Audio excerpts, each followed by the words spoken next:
Okay. Are you ready for our closing speaker? You've been very, very good students. Can you pat the person beside you and go like, well done, good job. You're exemplary. Alright, to close today's segment, we have saved a story that embodies reinvention, resilience, and rising again, which is basically what this Beyond Burnout is all about. You might remember her from her former life as a co-founder of NOC. It was a chapter that was marked by burnout, betrayal, and a very, very public breakdown. But what followed was very powerful. And I have to say, I'm a personal friend of Sylvia. I saw her went through that journey, and no one can talk about resilience until you really went through a shitty time. And I thought that this is one of the most beautiful glow-up stories that you're going to be hearing. And back to the script. Alright, so today she rebuilt not just her business but also her identity. She's a coach that founders will call if they are navigating brand pivoting, business pressure, or major life reset. She has advised over 200 leaders. She has shaped high-stake campaigns, including the Singapore presidential elections, and also lead with one core message. This is a beautiful one: that your past doesn't define your power, how you rise does. So with that, ladies and gentlemen, let's welcome our closing speaker, Sylvia Chan.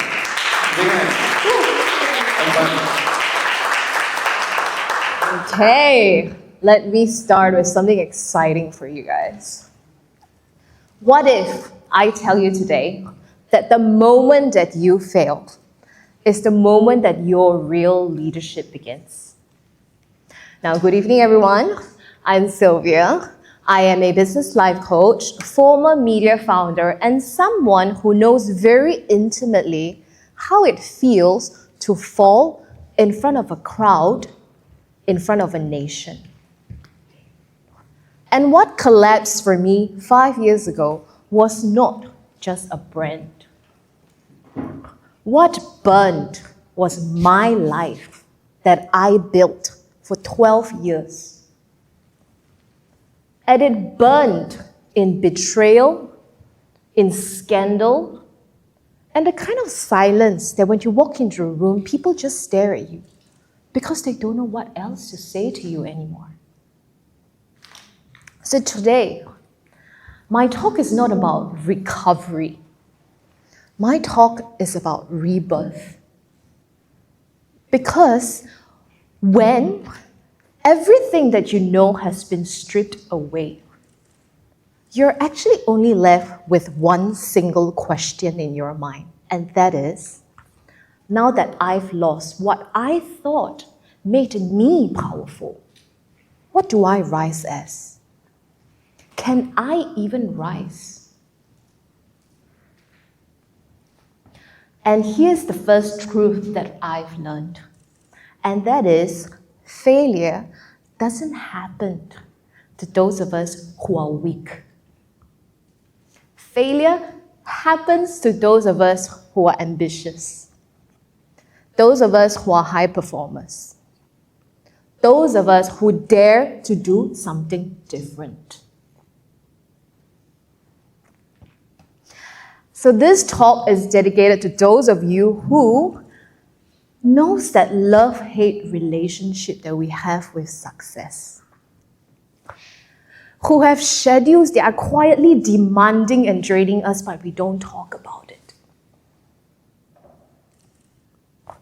The ones that secretly whisper to yourself, what if I just drop this ball? What's going to happen to me?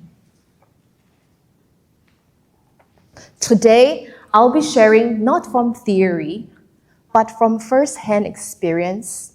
And today, we redefine what resilience really is. At the end of this talk, you'll learn 3 things. The first is you'll gain a new lens on what is failure. One which will free you from shame.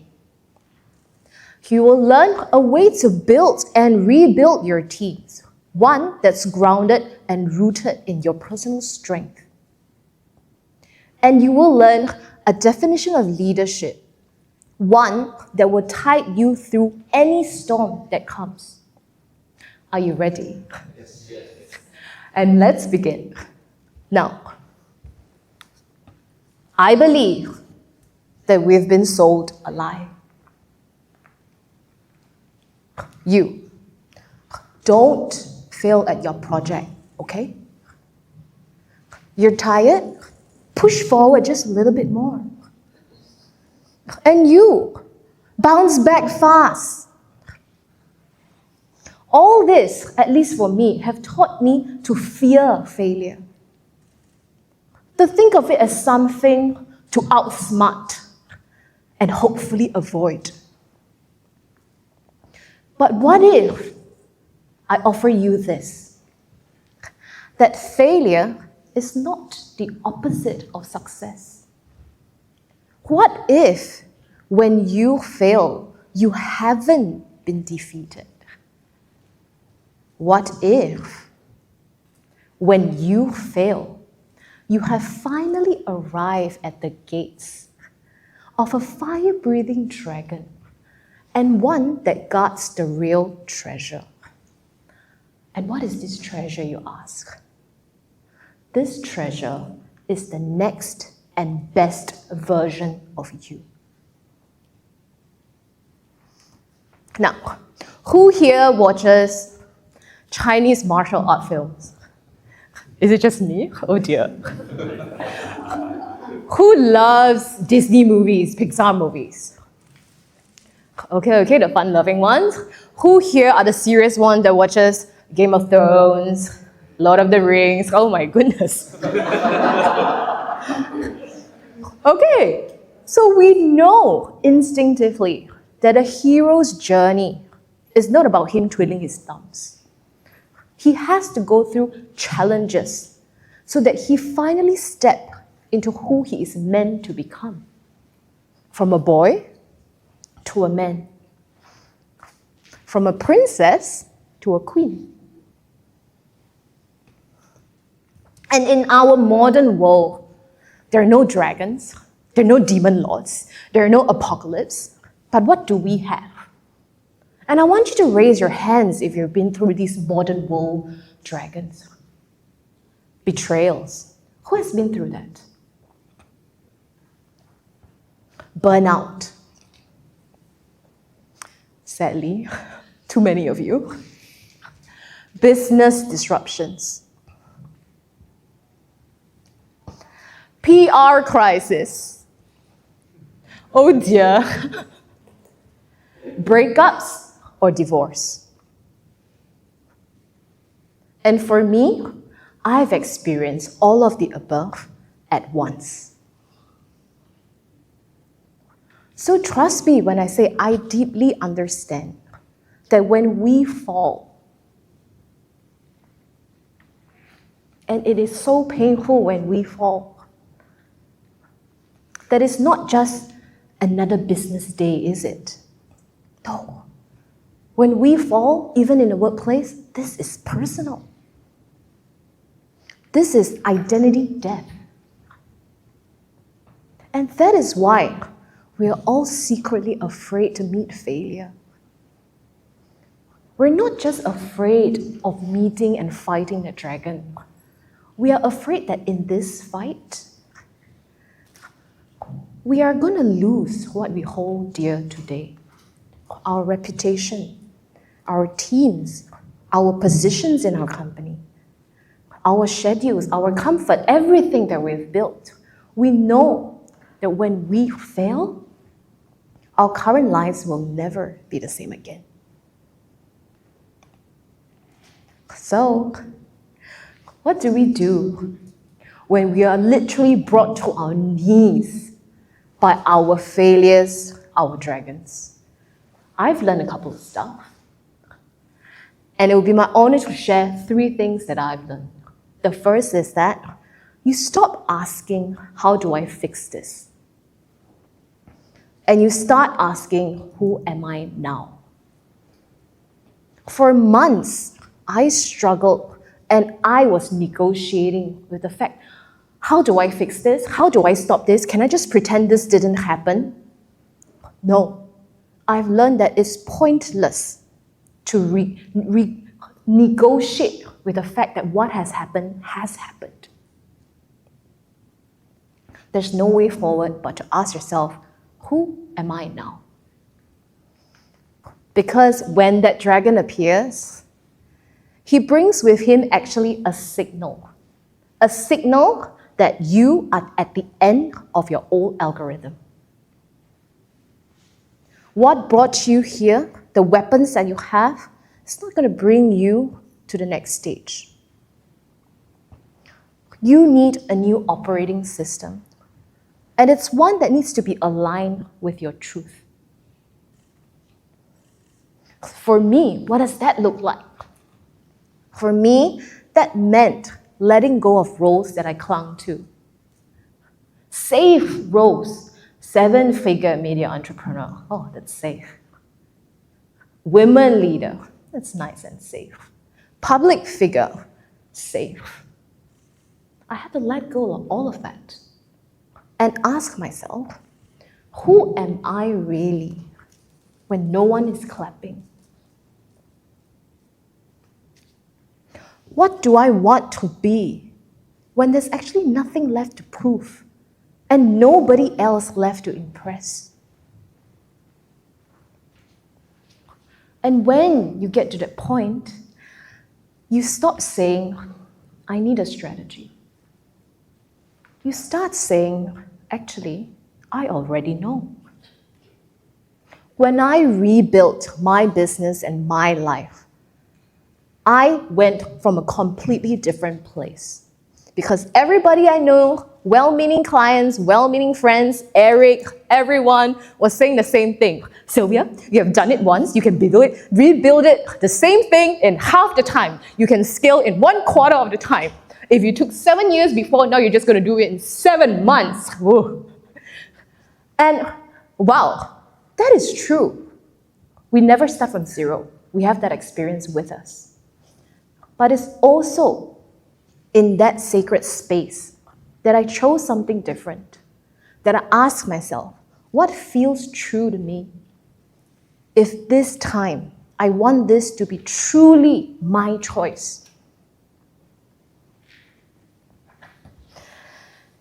And this is the most difficult part of this talk because I'll tell you how painful it is as I sat in the fire.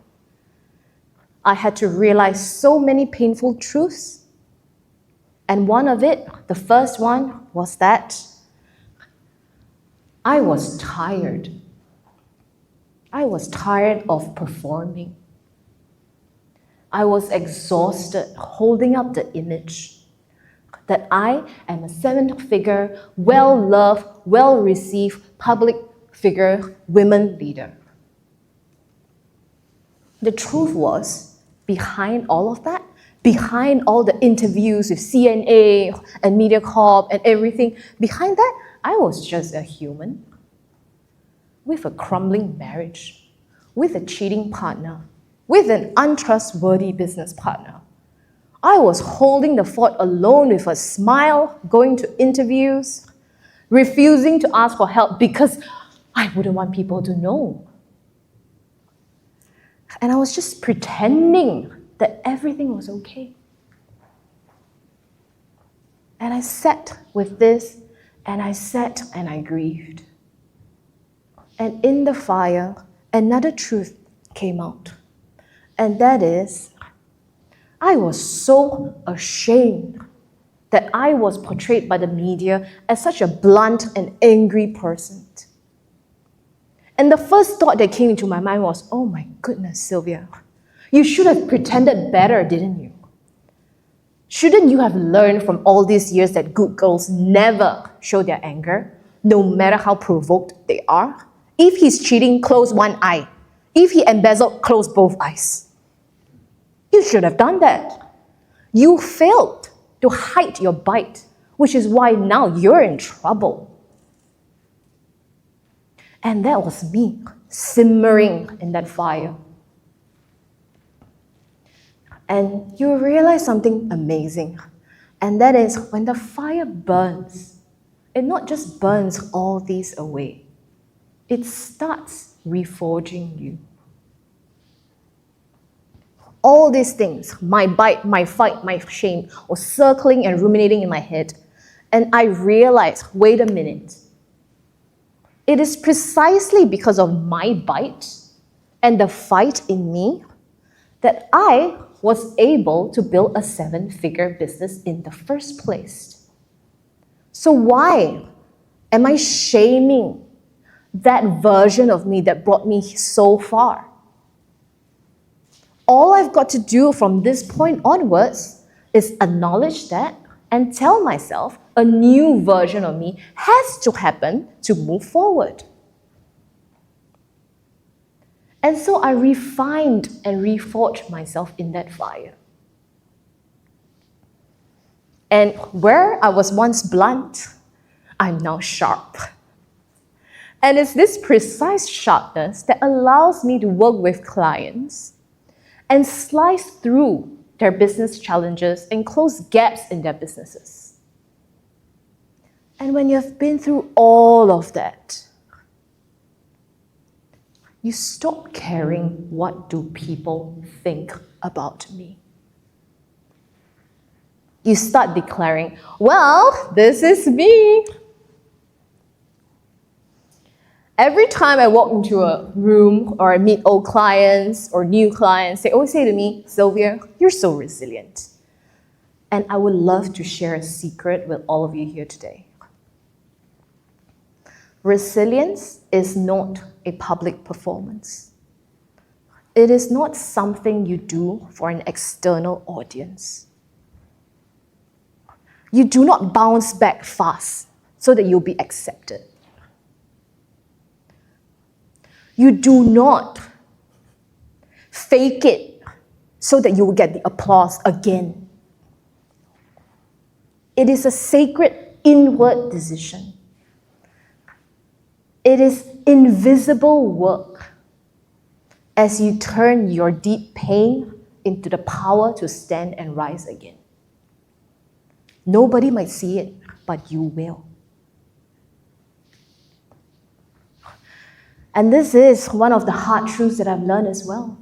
And that is, we do not bounce back from our failures. We don't. It is far too late for that. But we choose to rise different.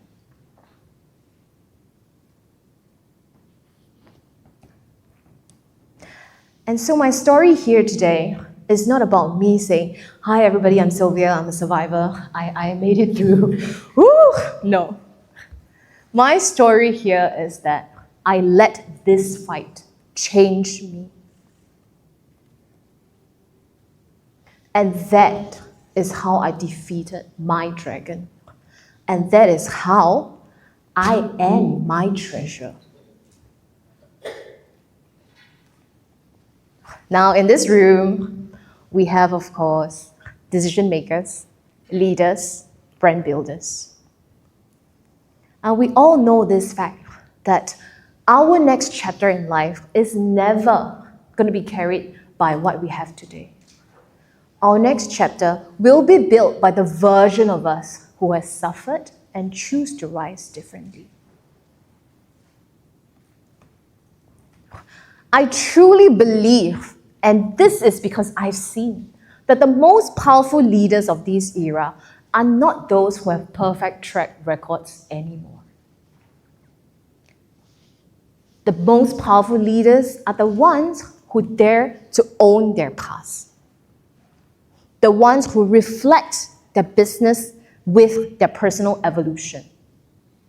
The ones that aren't afraid of failure. They're ones that walk up to you and say, yes, I'm divorced. Yes, I've been in debt. And yes, I've built again. So, I now coach very high-performing 6 to 7 figures entrepreneurs who are at their own respective gates fighting their personal dragons. And I'll share one pattern that I see with you guys. And that is, those who rise, they're never the most talented or even the strongest. No. They're the ones who are the most courageous, and they're the ones who seek the truth and speak the truth to themselves and their teams. So if you're sitting here and maybe you might feel, my teams, my people, my schedule, my business is a little bit shaky. My vision is no longer as sharp as it once was. I'm a little bit confused. I'm a little bit blurry now. Or secretly, part of your life is crumbling behind the scenes. I want to tell you something exciting. And that is, this is your moment. This is your moment to sit in the fire. This is the moment that you feel the discomfort. This is the moment that you allow yourself to grieve. This is the moment you reveal who you really are. It won't be fun. I grieved. I cried my heart out for everything I've built in 12 years slipping through my fingers. And yet, because I've been through this, and I'm confident that this will happen, is that the fire doesn't just burn you. The fire reforges you. The fire builds you. And failure is truly not the end. Failure is your hero moment. Failure is your dragon fight. And trust me when I say this, that it's the chapter you have always actually been preparing all along. And when you rise, and I know you will rise, you would not just have recovered a business. You wouldn't have just restored your life. No. You would have rebuilt yourself into a deeper, wiser version of yourself that's truly unshakable. And with that, thank you. Thank you so much, Sylvia.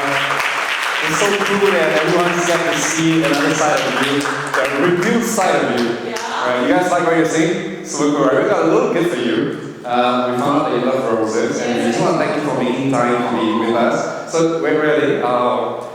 Okay, so thank you so much for sharing your story. Yeah, really appreciate it. Can I take a photo together? Okay, you hold it. I'll hold the microphone to you. Okay. And we're all going to take a photo together anyway, so we'll take one together.